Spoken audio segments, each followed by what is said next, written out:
What's up, everybody? Matt Gajeski here, back again with the Odd Shopper channel.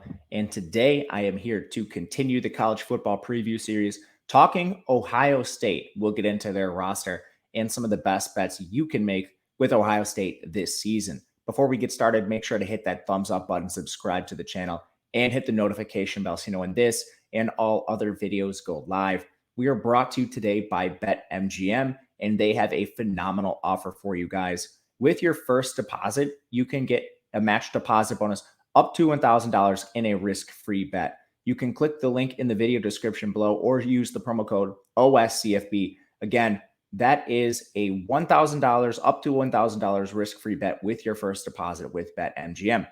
All right, diving into Ohio State, the favorite, the clear and resounding favorite in the Big Ten. They're actually minus 215 to win the Big Ten, which is crazy. They're an even heavier favorite than Alabama when you look at their odds to win the SEC. And they're minus 320 to win the East, the eastern side of the Big Ten, which is just absolutely ridiculous. They're viewed as the number 2 team in the country. Their title odds trail only Alabama at plus 300. And then they're currently sitting with a win total at 10.5. So first things first, is this justified? And personally, I think it is. You have Ryan Day back as head coach.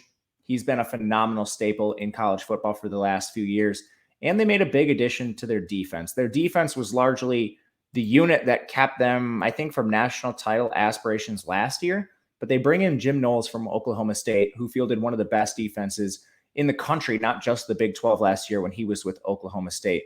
So that is the first thing with the coaching staff I want to highlight here. From there, you look at their roster, and it is absolutely loaded. You have C.J. Stroud back under center.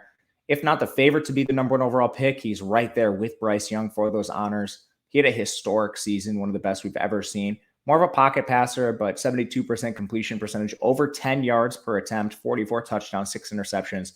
He was awesome last year. They bring back Trevion Henderson, former 5-star running back, who was incredibly efficient when he had the ball, way above average in terms of yards after contact per attempt, forced missed tackles per attempt, caught 27 passes. So he can do it all. He can catch out of the backfield. He's a guy you love to see, and Mayan Williams is there behind him in case something happens to Henderson, which did happen at times last year, but you can tell they're deep. The biggest question on offense is probably how do you replace Garrett Wilson and Chris Olave? Fortunately, Jackson Smith-Njigba might have been the best of the 3, and he's back with the team. He had over 4 yards per route run, which is number 1 in the class. He's 6 feet, 197, caught 95 balls for over 1,600 yards. Unbelievable efficiency for JSN.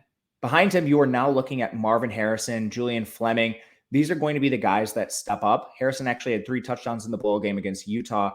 Fleming has been situationally productive in his career, and there is a little bit of concern here with these guys, but even if they don't pan out, you have plenty in 4 and 5 stars on the roster incoming.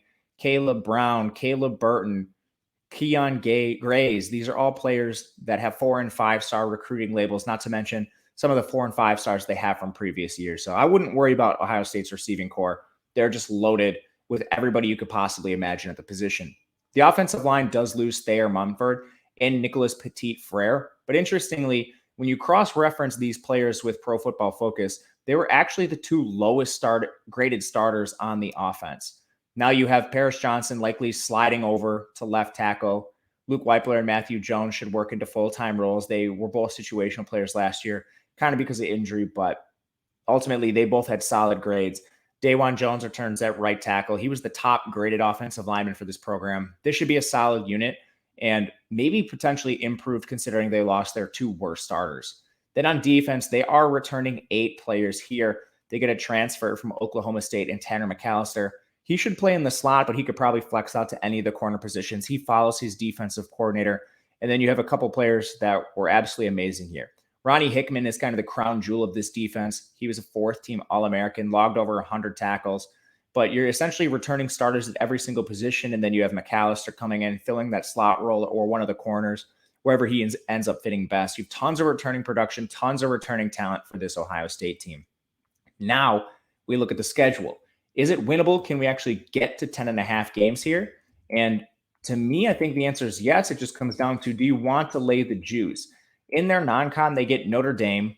They're 15.5-point favorites over Notre Dame. So that immediately tells us what kind of team we're dealing with here. Then they play Arkansas State, Toledo, not sweating either of those games, and being over two touchdown favorites to Notre Dame is absolutely ridiculous. Within your side of the conference, you do have tough games. You're going to get Michigan. Luckily, they play that game at home. You're getting Penn State and you're getting Michigan State. You do play Penn State and Michigan State on the road. But again, I think you take that trade off getting Michigan at home, who I think is the biggest foe they have. In the crossover, they get Wisconsin, but that is opening conference play. That's going to be their first game, and they get that game at home. You're also crossing over against Iowa and Northwestern. I think you'll definitely take those games. Right now, as it stands, Ohio State is favored in every single game this year. It is a rigorous schedule, so wouldn't be surprised if they lose a game. But ultimately, the 10.5 win total gives you some wiggle room here. They can drop a game and you can still cover this. It's minus 250, which honestly, I think you can argue is a value. No, it's not close to even odds, and I think you need a big bankroll to take advantage of this. But it should be probably be something closer to like minus 500, considering how drastic of a favorite they're going to be in every single game, with maybe the exception of Michigan. However, I think the best bet for this team is just to take them to win the national championship at plus 300. They have a clear path to getting there. They're the clear favorite in their conference to come out of this, and they're favored in every single game. So an undefeated season out of Ohio State, you're going to get in the college football playoff. And then you have the benefit of some of these other conferences, particularly the SEC, cannibalizing each other.